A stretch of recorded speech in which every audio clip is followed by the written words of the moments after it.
the 18th of July 2015. A very good evening to you from wherever you are watching us from across East Africa.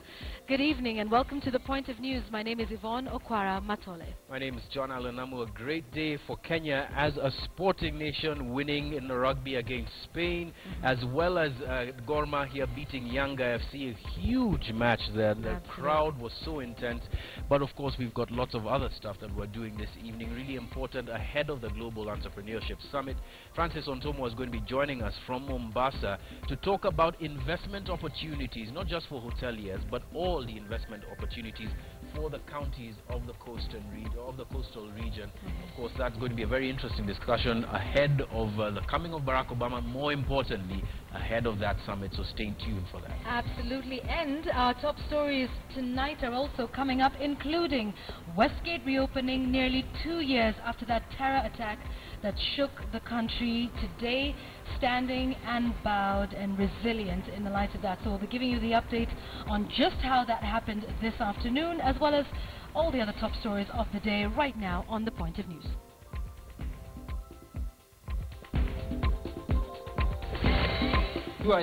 Yaliwagusa hapa, nilikuwa ninatamani niende huko nikakufie huko kuliko niletwe hapa nikiwa maiti. Nashukuru Mungu kwa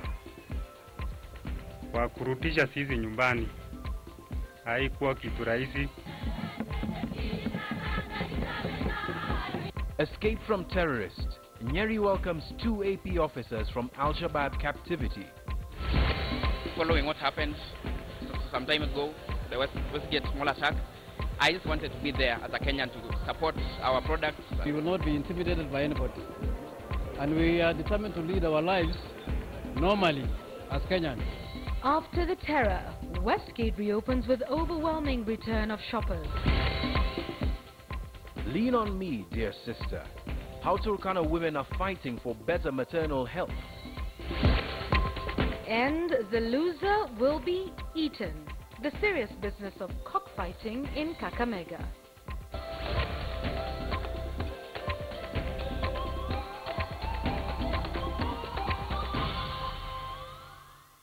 William Silla is our sign language interpreter tonight. Let's start off with the good news coming out of Kenya tonight.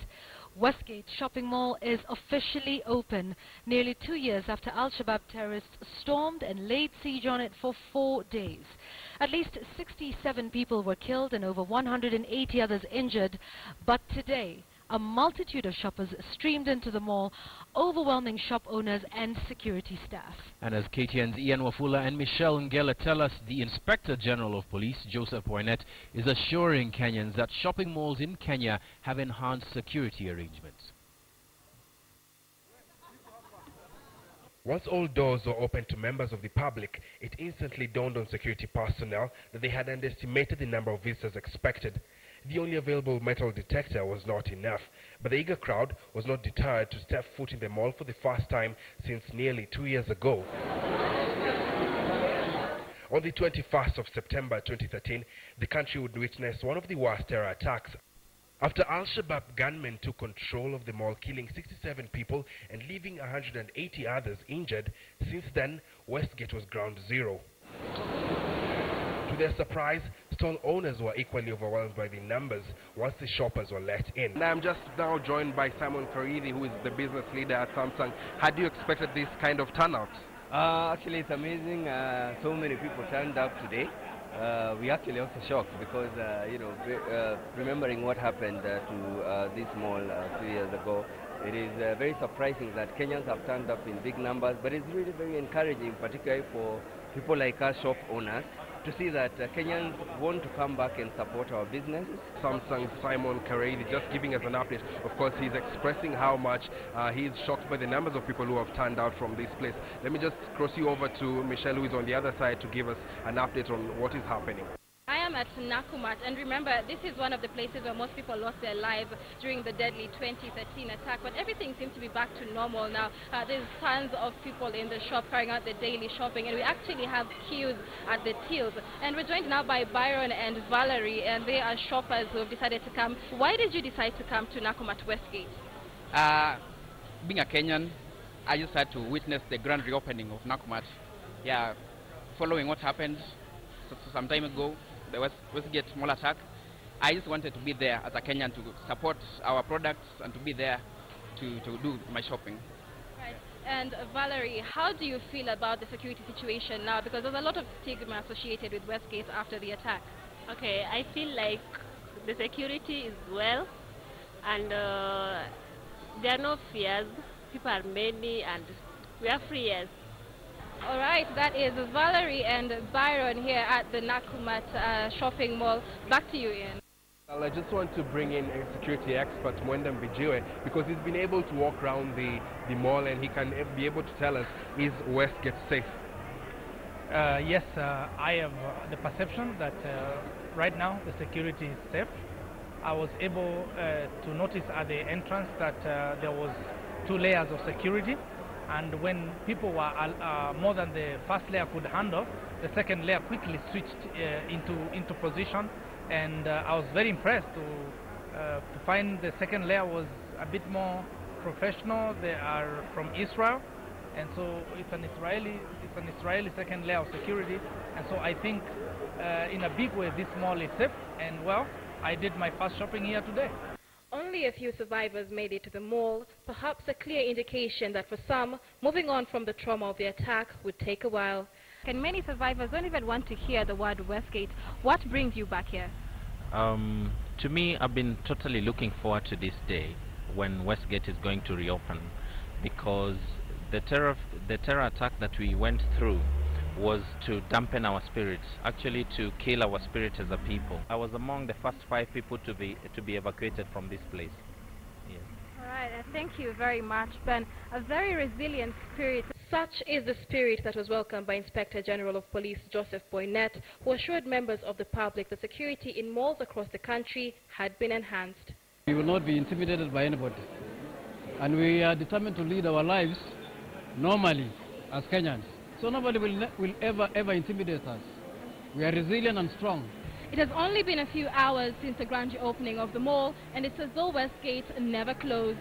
But even though the scars of the attack still remain with most of the people who managed to make their way here, the mall's management has urged members of the public to feel free to come and shop here because security measures have indeed been put in place. Ian Wafula. Michelle Ngale, KTN News. And another inspiring story on those rising from the ashes of adversity and terrorism with respect to what has happened in different parts of the country. And that happened in Tetu constituency in Nyeri County today. It was a homecoming party for 2 policemen who were kidnapped by the Al-Shabaab in 2013 and released in May this year. Carol Derry has a story of an officer, of 2 AP officers rather, Joseph Wambogo and Frederick Chirchir.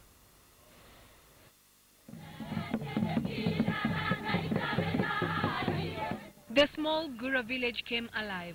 For hours, they had patiently waited to catch a glimpse of one of their own who had been abducted by the Al-Shabaab back in 2013. And when this convoy of police vehicles snaked in through Gura village, they broke into ululation. Their son, Joseph Wambogo, was finally home after 2 years and 1 month in captivity in Somalia in the hands of the Al-Shabaab.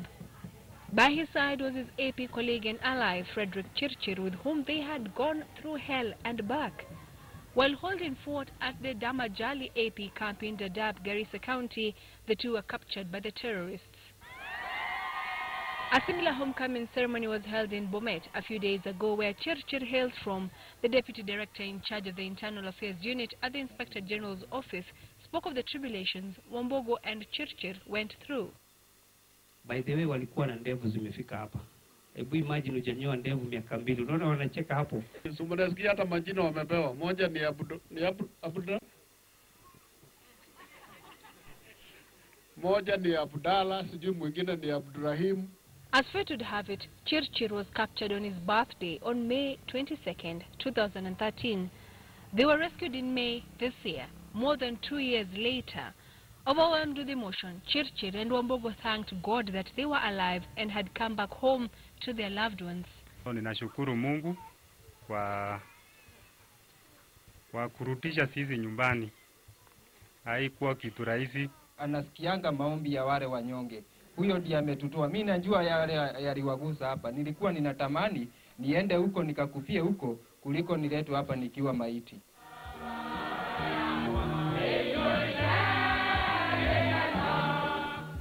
Kanyeki explained that the two officers were suffering from post-traumatic stress disorder and were undergoing counseling.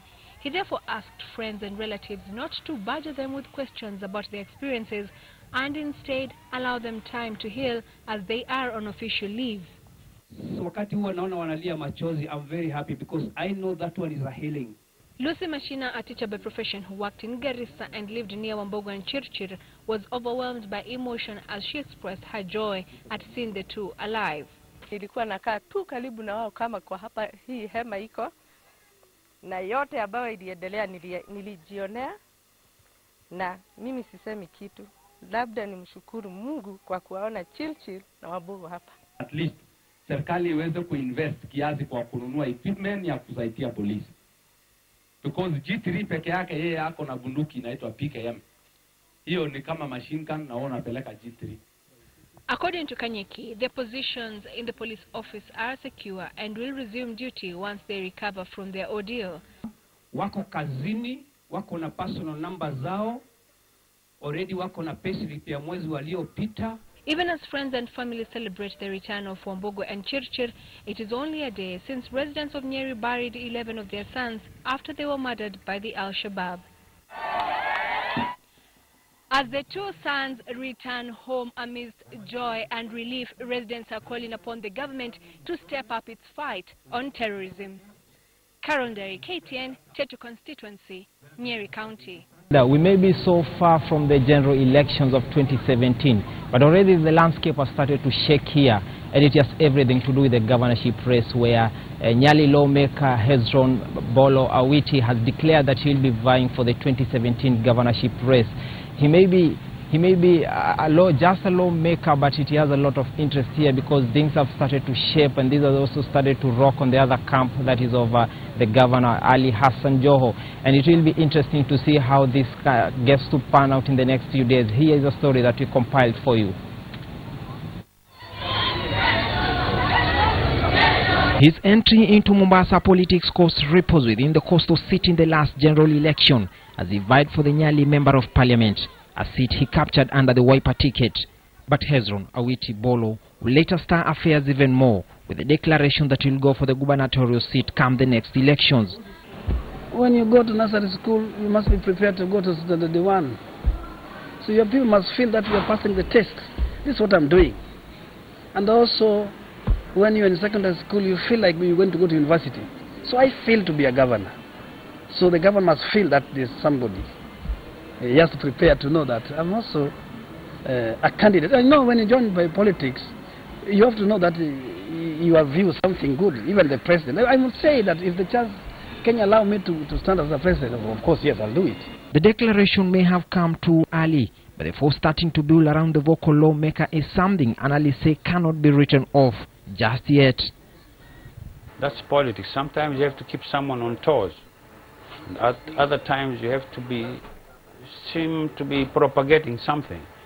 But there could be someone pulling strings behind Awiti in order to keep Joe on toes. But Joe has to go back to the drawing table and think what is to be done, how to do it, where shall we begin. The reason visited by CORD leader Raila Odinga during the iftar organized by Mombasa Senator Hassan Omar will provide another stage that will give pointer to the new shape of the politics. A seemingly close ally of Joho, on this day Hassan Omar will put up a different armor altogether as he tore into Joho's administration. Mimi niko na oversight role na Senate nzima over county, na mimi ndio deputy chairman wa Public Accounts Committee ya Senate. I will be expecting a report from the county assembly. Sijaonapo ripoti mbaya ya audit since I came in kama hii ripoti ambayo nimeiona. Huwezi ukaniambia leo kuna ripoti inasema 496 million hazijakuwa banked. Nataka ni tupate majibu kwa kila audit query. Tusipopata majibu katika kila audit query, na wapa ahadi yangu kama senator wa Mombasa mutanita mbaya. Awiti seems to be riding this new wave, and his criticism of the county administration keeps gathering momentum. If you go to Kilifi, there's a governor office. You feel that you're in the governor office. If you go back to Kilifi, the same. What about Mombasa? They are running this country on the private family office after 2 years. This is a city. It's number 2 in Kenya. Those are the concerns which I'm saying this man is not capable to run this city. In fact, if we call election today, we can send him home. In no other time has Joho's political experience been more tested, although the terrain may be getting rugged for the ODM deputy party leader.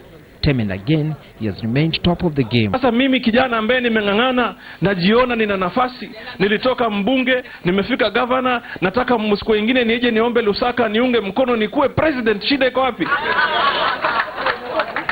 Si lazima tupewe nafasi. Sources say during Raila's visit to Mombasa, the differences between Joho and Awiti was a top agenda.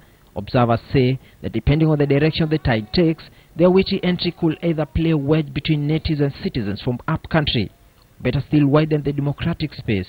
Doesn't matter who's doing what. The end game should be for the Mwananchi. So is this for the Mwananchi or is it serving your own self-interest? How the political landscape of Mombasa will likely to change onwards is something observers will be keenly following, where the wind takes to. Francis Ontomwa, KTN, Mombasa.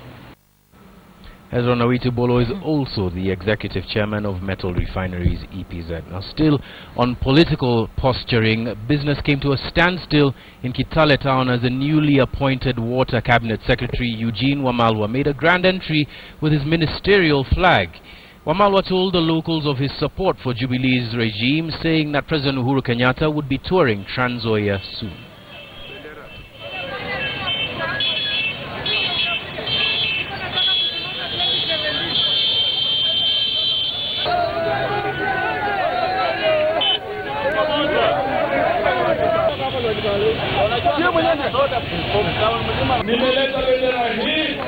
But I'm only the flag bearer. The flag is yours.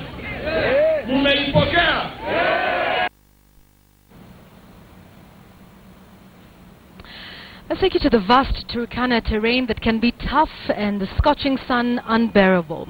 But the women of Namurput village are energized and ready to bring change. Through a group started in 2012 dubbed Mother to Mother, the women defy cultural beliefs and strive for better maternal health. Mercy Kandia reports.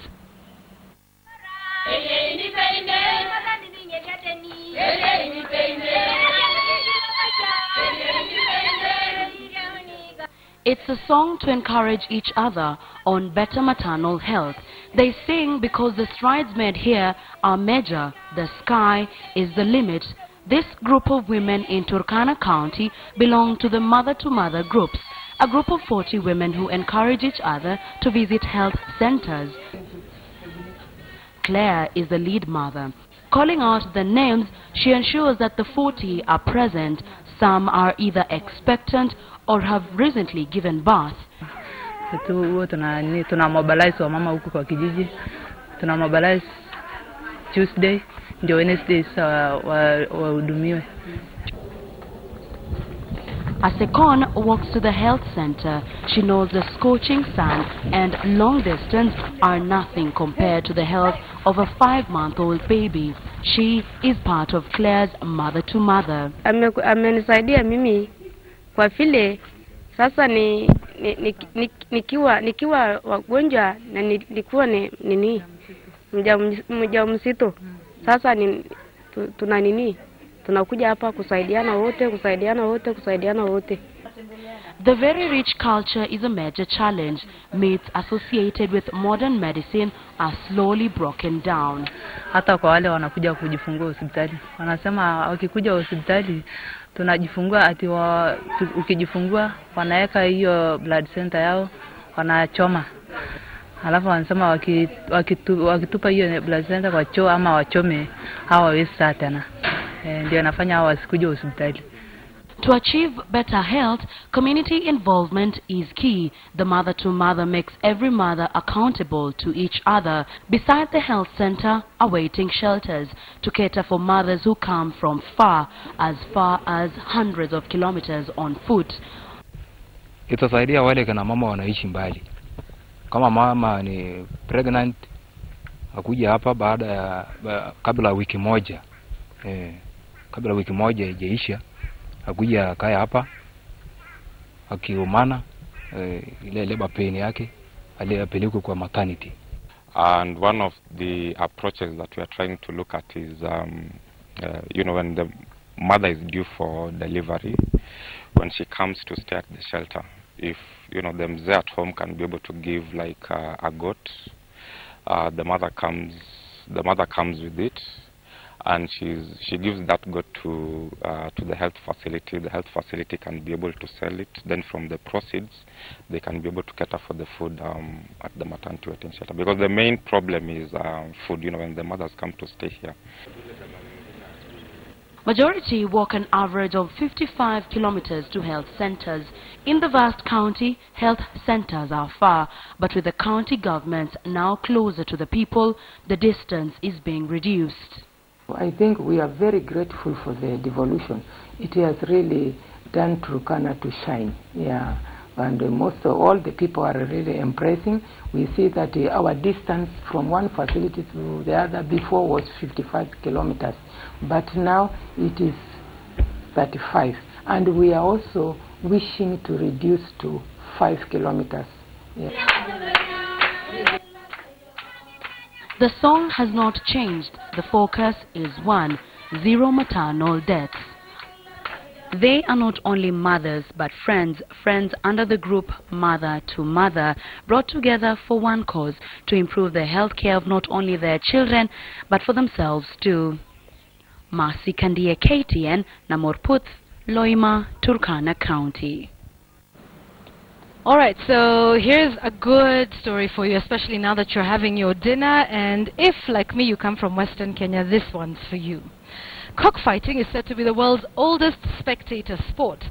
But when it comes to Western Kenya, it's an art that life imitates.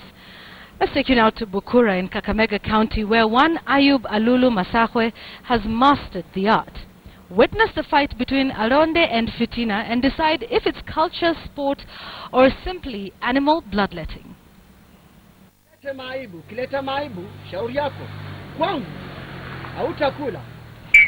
According to Luya myth, when cocks fight, it is an indication that there may be visitors coming to the homestead, and the weaker one in the fight would be slaughtered for the visitors. Cockfighting is also treasured during reconciliation ceremonies and when prominent politicians attend a function.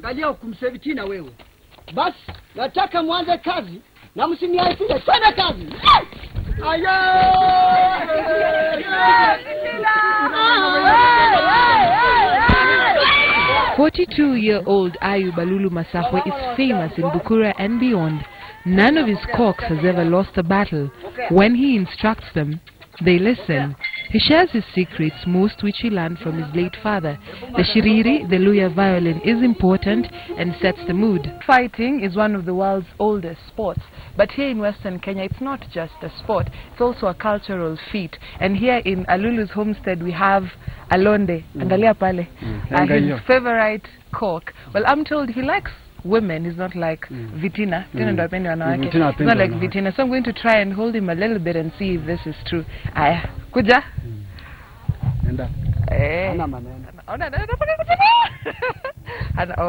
Yep.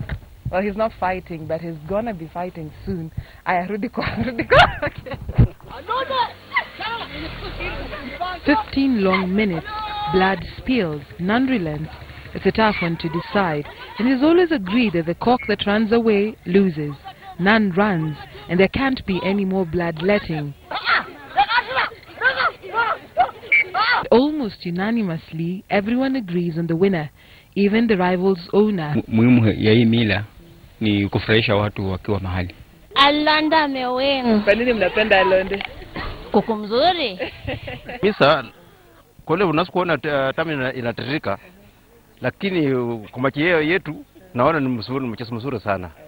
Choko haswa ikishinda kulingana na kimila, inafaa aidha ipatwe blanketi ya mzee kujifunika ama ipatwe sawati ya kuanzia yani ya mzee mwenye anailinda. The mother of all fights ensues in December, and Alonde Senior is the favorite this year.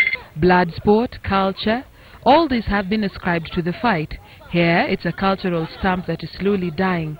Its potential to generate revenue has been underestimated, they tell us, and if we look more closely at how we fight and compete in real life, we will see traces of their art in us. Dorcas Wangira, KTN News, Bukura, Kakamega. Interesting story for us to segue into this next one. The animosity between Jubilee and CORD is now threatening to throw crucial parliamentary committees into paralysis. Divisions such as Kenyans witnessed when a joint committee summoned the Devolution Cabinet Secretary on Tuesday last week are just but a tip of the iceberg.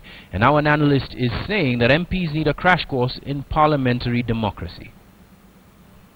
Human rights has nothing to do with being a Kenyan. Kenya is a bicameral legislature where over 80% of parliamentary work is conducted through committees. The committees play an oversight role over the executive. They are supposed to be non-aligned in order to effectively perform their role of scrutiny, investigation and legislation. Rules of debate do not change because you are in a committee. First, you only talk when you have been recognized by the chair. That rule was thrown through the window Tuesday last week when Cabinet Secretary for Devolution Anne Waiguru appeared before the National Assembly's Joint Committee on Finance and Labour. Ainamoi MP Benjamin Lagat, who chaired the session, lost control as members heckled each other. Chair, I'm on the floor. A congressional system where we have minority and majority. The chair is supposed to alternate between the minority and the majority so that you can get views from every side. Because that is really the crux of the matter, not a question of giving 30 slots. Ugunja MP Opio Wandai wanted Waiguru to clarify certain issues touching on corruption at NYS. But the so-called friends of the committee, who had come to defend Waiguru, shouted him down. Some MPs even took the role of answering questions on behalf of the Cabinet Secretary. Why do members respond when a question is being raised? Members don't answer members. In an interrogation where you have a witness, if you have a vested interest, if you have something to say to the committee, you do not appear as a member of the committee. You come as a witness. You can tell the committee, I have evidence I want to give. And then the committee will ask you questions, and you will answer those questions as a witness. Anne Waiguru and her team marveled at animated MPs who blocked her from answering questions they considered sensitive. House procedure was flouted.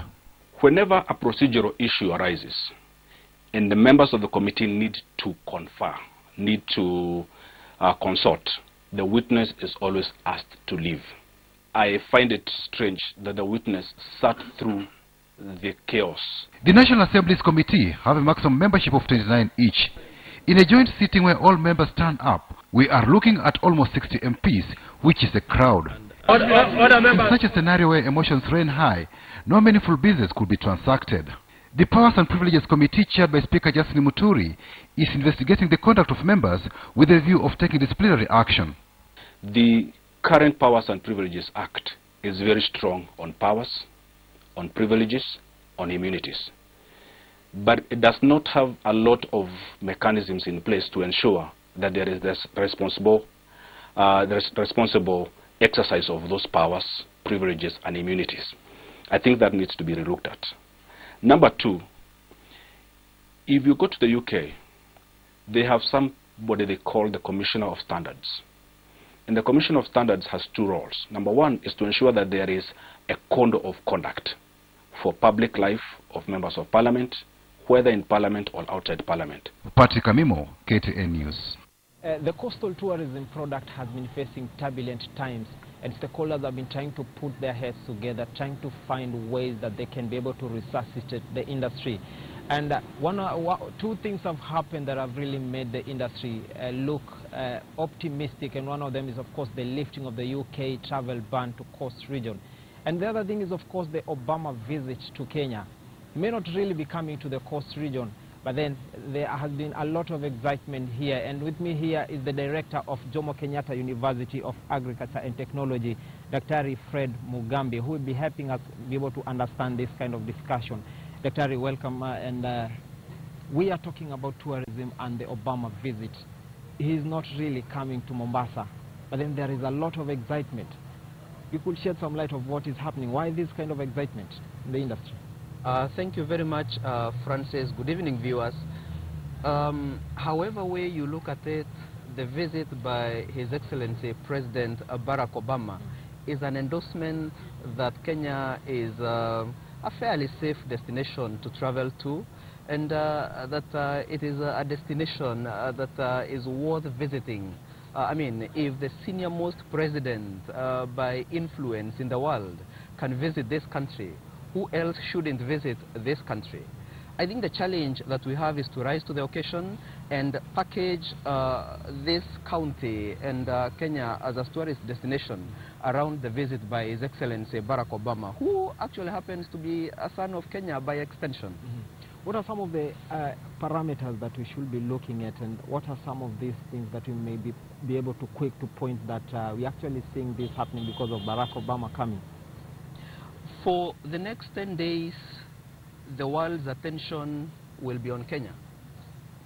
And we definitely have to take advantage of that.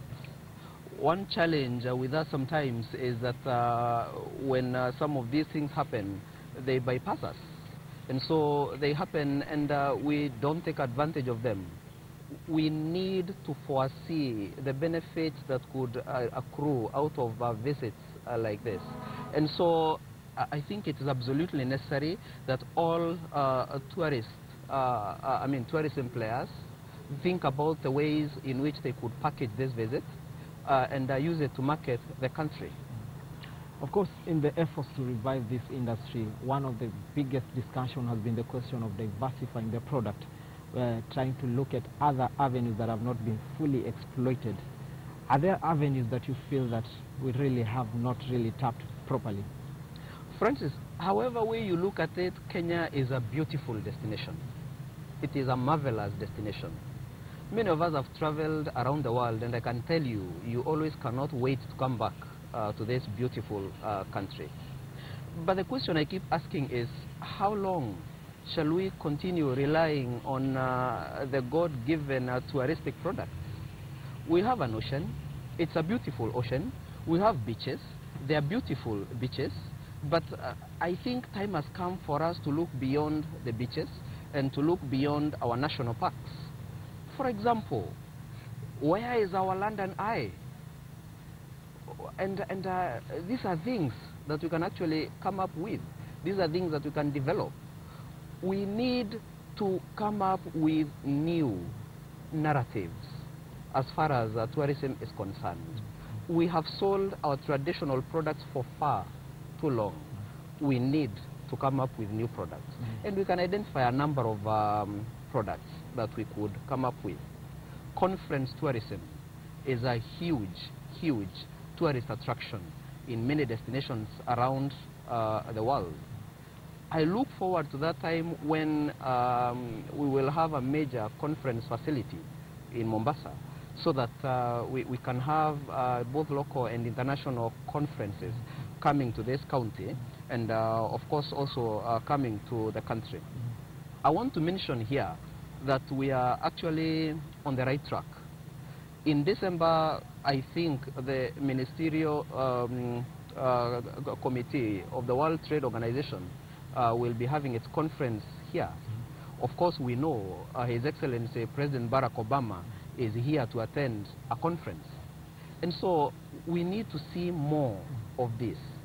But while we are on that, may I also mention that statistics show that between 2013 and 2014, international conferences coming to Kenya declined by about 8%. But local conferences increased. And so we also need to look beyond the international clientele. I mean, Kenyans are known for their liking of nyama choma.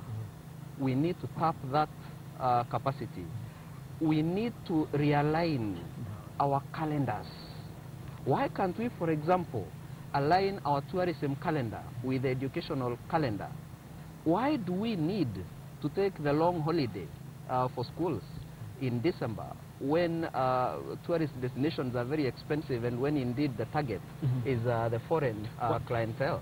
One of the biggest concerns in the industry, Daktari, has been the question of why numbers appear to have stagnated. Looking at what the country used to offer back in the independence till this time, the numbers appear to be playing at some level.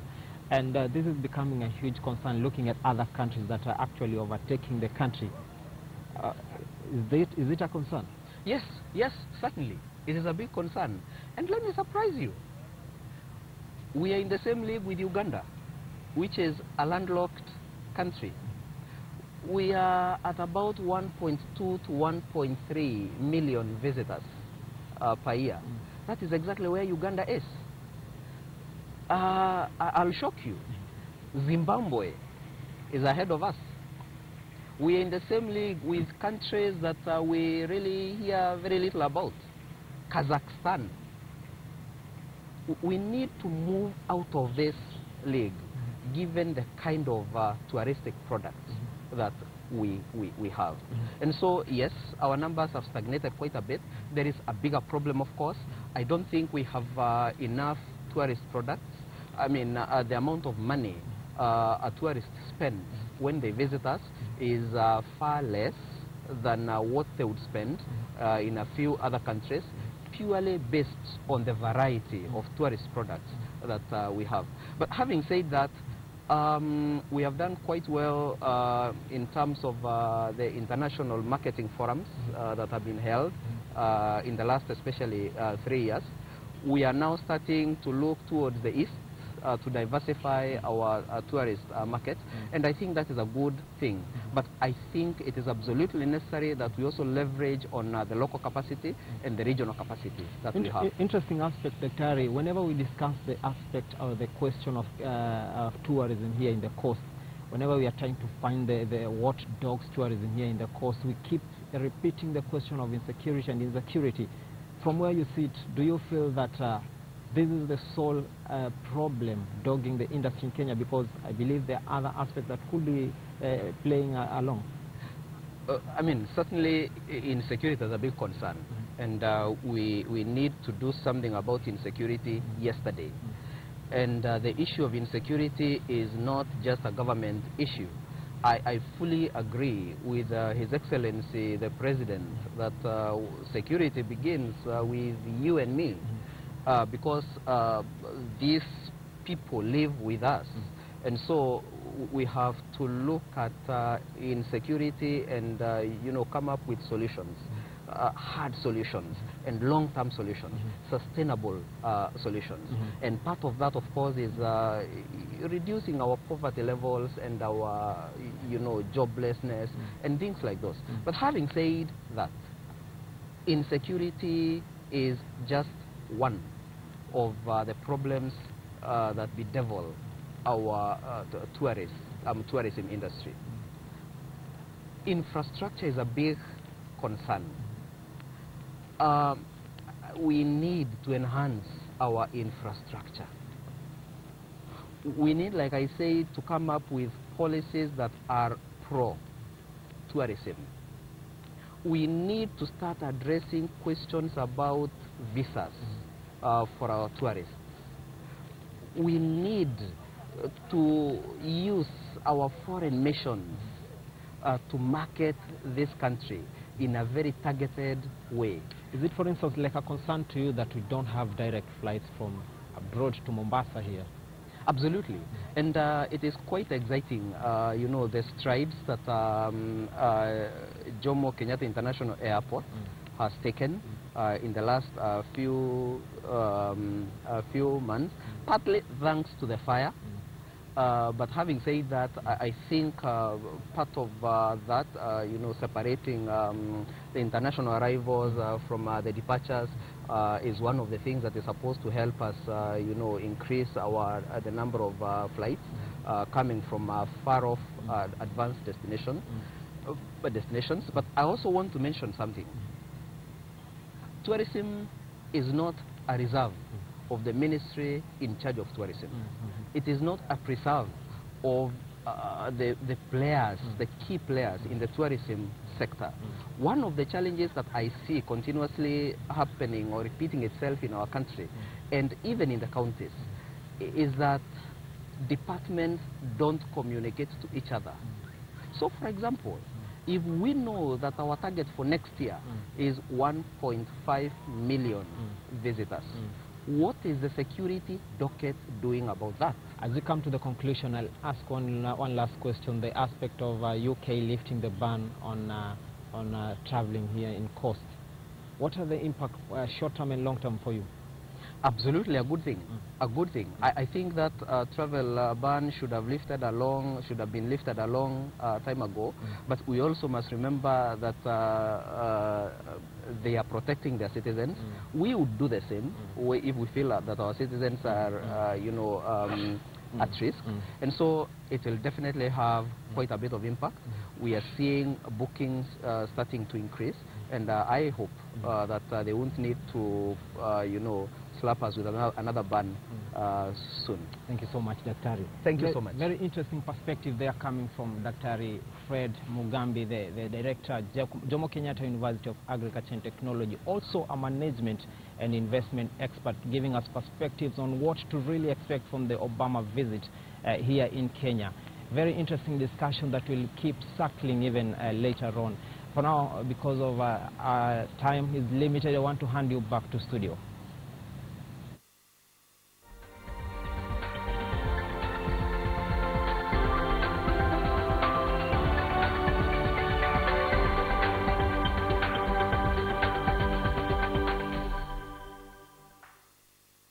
Now, street families in Nairobi have started experiencing the pressure of President Barack Obama's highly anticipated visit to the country. City Council askaris and NYS recruits last night evicted hundreds of street families from the Nairobi Central Business District. Murimi Mwangi, reports. It was a surprise operation that kicked off last night at 9 and went until 3 in the morning. Without a warning, a platoon of National Youth Service officers, accompanied by City Council askaris, ambushed these street families while they were still in their early winks of sleep, before loading them into 3 lorries and transporting them to Moi Avenue Primary School. But this was only a stopover, as their journey to their holding center at the Ngong County Council headquarters soon resumed. All this happening a few days before President Barack Obama arrives in the country for the Global Entrepreneurship Summit.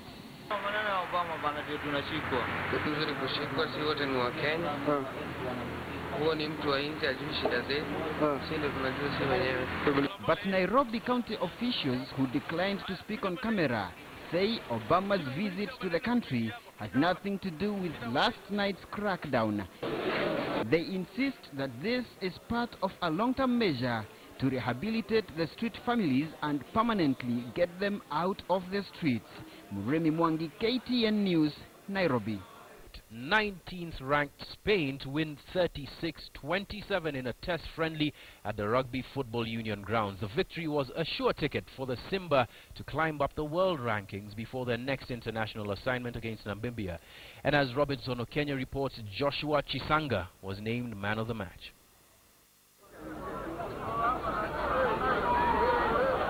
It was a case of 2 lions in a jungle, each preying on the other to determine the king.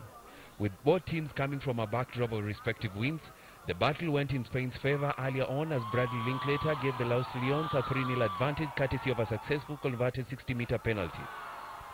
That awakened Simba, who roared louder as fly-half Darwin Mukiza grabbed the first try of the match to give Kenya a 5-3 lead. Simbas doubled the advantage 3 minutes later after Samuel Yates set up Darwin Mukiza for a 50-meter run to give Kenya a 10-3 lead. After which Bradley Linklater cut the lead to 10-6. Kenya continued to dominate their half and 5 minutes before the breather. Oliver Mangeni had Kenya 17-6 up, getting the attending fans on their feet.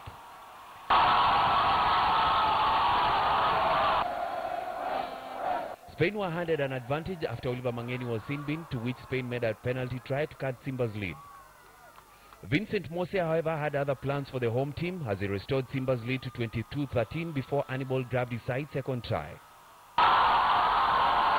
Neil Barrow gave the Spaniards the lead for the first time in the game with a 27-22 advantage. A penalty try and a conversion restored Kenya's lead to 29-27 before Lawrence Buyachi's try ensured Kenya walked away with victory as he gave Simba a 36-27 win.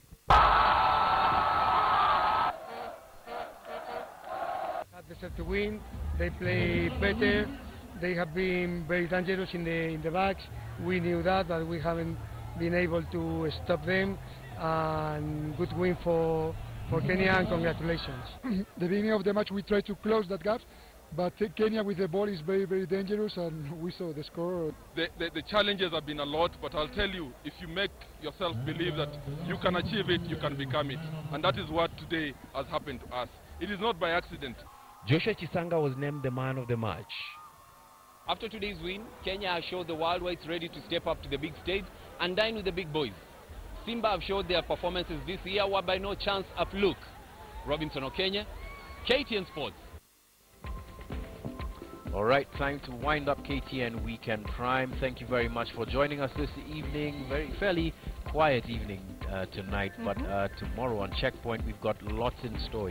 Yes, it's all about the Global Entrepreneurship Summit that's coming, and we'll definitely be taking a look at that, analyzing that, and seeing how we can make sure that we harness it for our own good. Remember, we're dealing with a world power here, so we've got to make sure that we don't get the short end of the stick. It's all well and good for us to say, it's a big thing, it's a big thing, and all of these things that are happening, the beast and whatnot, and but we'll definitely be delving deeper into some of those issues and what entrepreneurship is all about, unpacking that. So do stay with us. In the meantime, we thank you for watching. Good night, East Africa. My name is Yvonne Okwara Matole. Good night. My name is John Allen.